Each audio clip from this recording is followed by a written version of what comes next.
Bom dia, que coisa boa estar com você aqui. Mais uma manhã do mês de julho e estamos aqui para continuar o nosso propósito de dar uma breve, na verdade, um tempo muito curto com relação às parábolas de Jesus. Jesus nos deixou muitas parábolas, nos trazendo verdades muito importantes sobre o céu, sobre aquilo que Ele quer de nós, sobre aquilo que vai acontecer. E hoje nós vamos falar sobre uma parábola muito comum, muito conhecida já de vocês, que é a parábola das 10 virgens que está em Mateus capítulo 25. É bom a gente aprender um pouquinho de que Jesus vem no capítulo 23, ele já vem preparando as pessoas e os discípulos para a segunda vinda dele. No capítulo 24, ele entra com a parábola, na verdade, com o sermão da, da, o princípio das dores.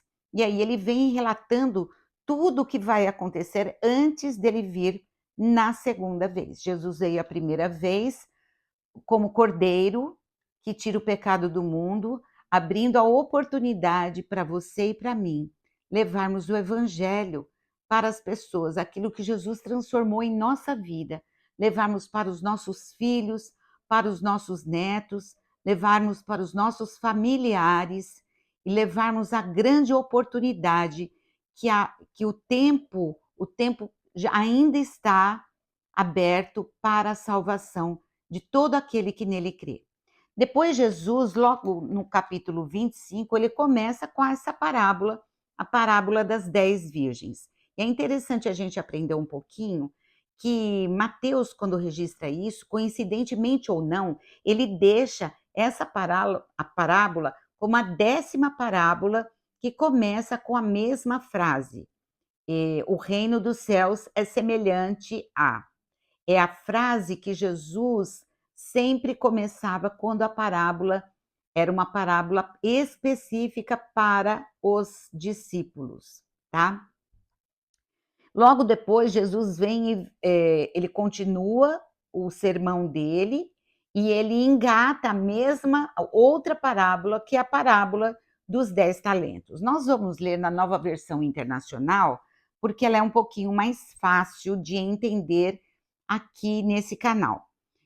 Antes da gente ler, eu vou pedir para você, por favor, clicar no joinha, não esquece não, clica no sininho, compartilha com alguém a palavra de Deus, porque eu tenho certeza que você vai ser um mensageiro da palavra de Deus também, tá bom?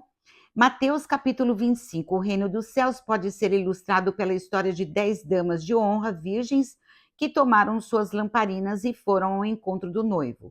5 delas eram insensatas e 5 eram prudentes.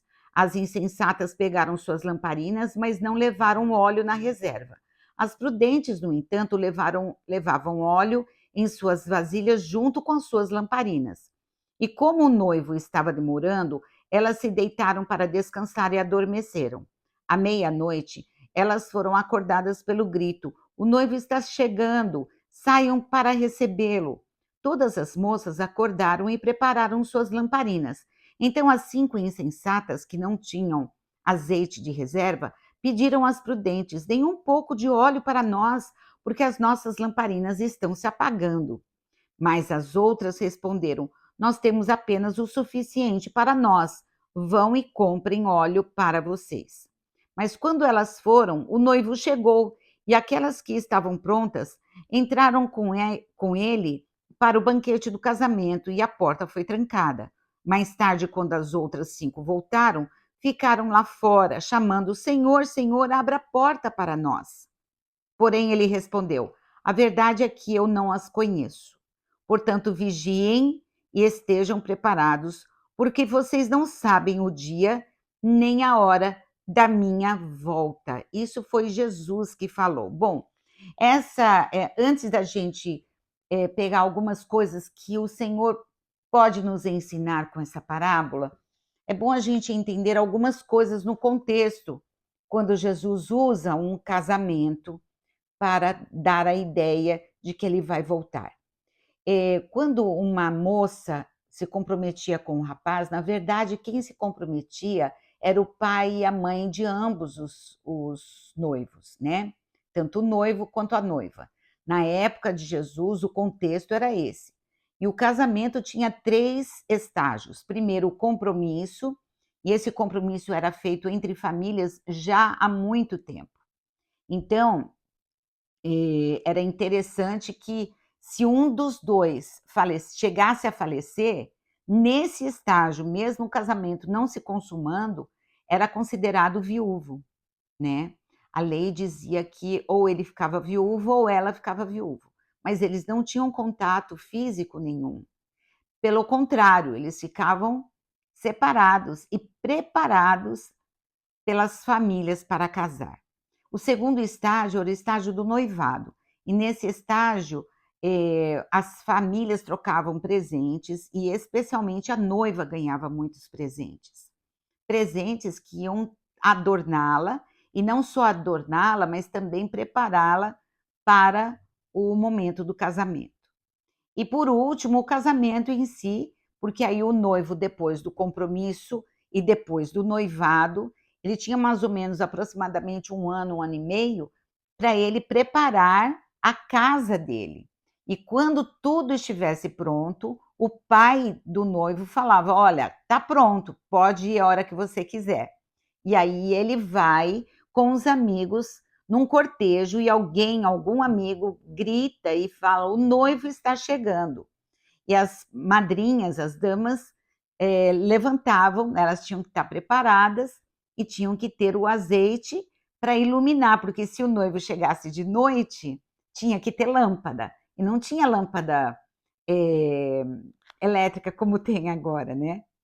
Bom, nessa história, Jesus conta que o noivo vem, 5 são prudentes, 5 são nécias, 5 têm azeite de reserva e 5 acabam perdendo o consumo do azeite e não têm aonde comprar.